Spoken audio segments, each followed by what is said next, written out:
Hello and welcome to our new lecture of the 16th century poetry presented to you by Dr. Ala, a lecturer at the Department of English Language, the College of Arts of Al Iraqiyya University. This lecture is presented as part of the Google Classroom activity. Therefore, if you would like to raise any question, please comment on the video in our classroom and I will try to answer all questions as soon as possible. Without further ado, let's get started. Today we are going to discuss the third poem by William Shakespeare, which is Sonnet 116. I will read the poem line by line and then try to explain it along with the literary devices. Let me not to the marriage of true minds admit impediment. Love is not love, which alter when it alteration finds, or bends with the remover to remove. Oh no, it is an ever fixed mark that looks on tempests and is never shaken. It is the star to every wandering bark, whose worth's unknown, although his height be taken. Love is not time's fool, though rosy lips and cheeks within his bending sickle's compass come. Love alters not with his brief hours and weeks, but bears it out even to the edge of doom. If this be error, and upon me proved, I never writ, nor no man ever loved. As I have explained earlier, a sonnet would be divided into four parts: 3 quatrain and the last 2 lines, which they are called couplet. The first quatrain here says, "Let me not to the marriage of true minds admit impediment. Love is not love, which alters when it alteration finds, or bends with the remover to remove." Starting with the first line, which means let me not admit impediment to the marriage of true minds, which means I will not stand against the marriage of true minds, the meeting of great minds together. And the word impediment were used as part of the marriage ceremonies at the time of Shakespeare, when the priest used to ask if there is any impediment which may prevent this marriage to take place.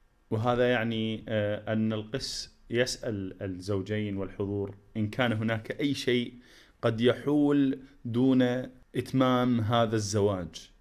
ثم يكمل الشاعر قوله: Love is not love, which alters when it alteration finds.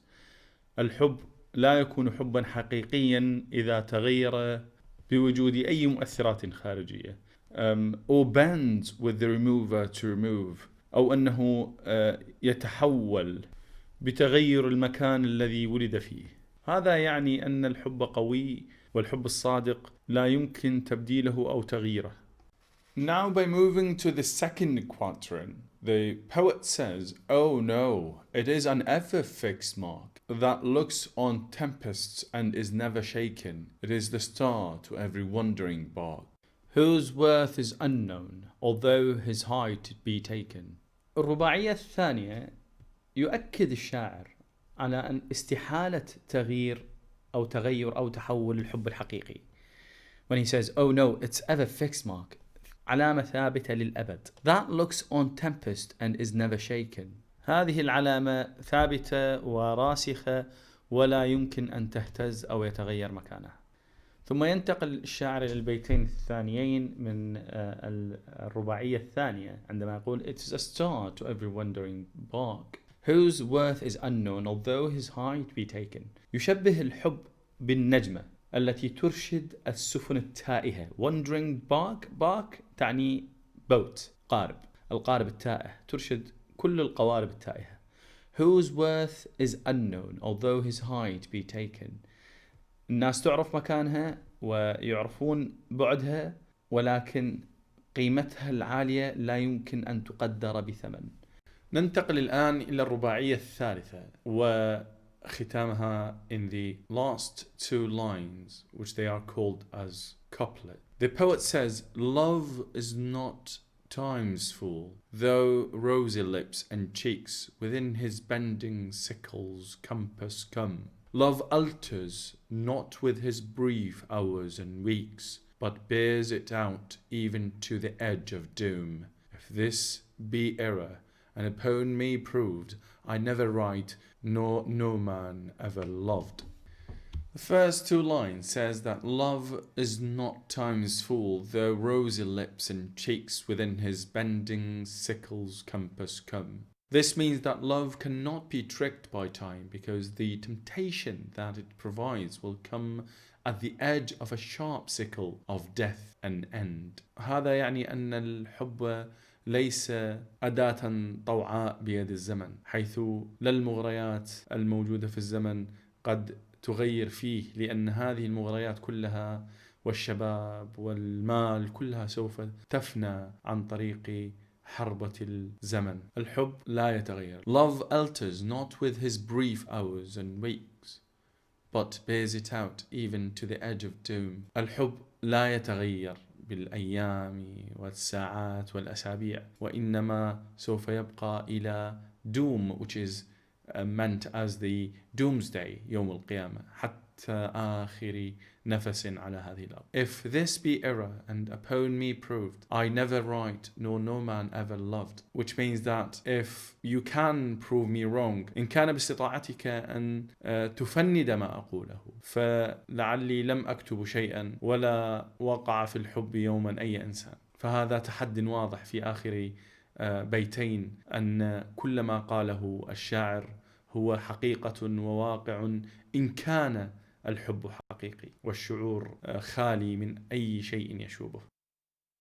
Now let's move to the poetic devices, which is in the next slide. Let's start with the first one. There are several devices the poet used in this poem. Let's have some of them, and I will leave the rest to the lecturer who will discuss the rest.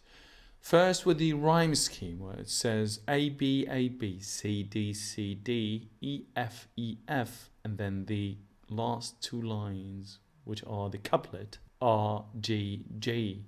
We also have assonance, where the poet says admitted impediment. Also, we have alliteration, although his height be taken, within his bending sickle's compass come, but bears it out even to the edge of doom. I never write, nor no man ever loved.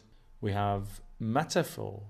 Oh no, it is an ever fixed mark. It is the star to ever wandering bark. And last but not least, we have personification, where the poet says, love is not time's fool, though rosy lips and cheeks within his bending sickle's compass come. This is the end of our lecture, and I hope to see you in the next one.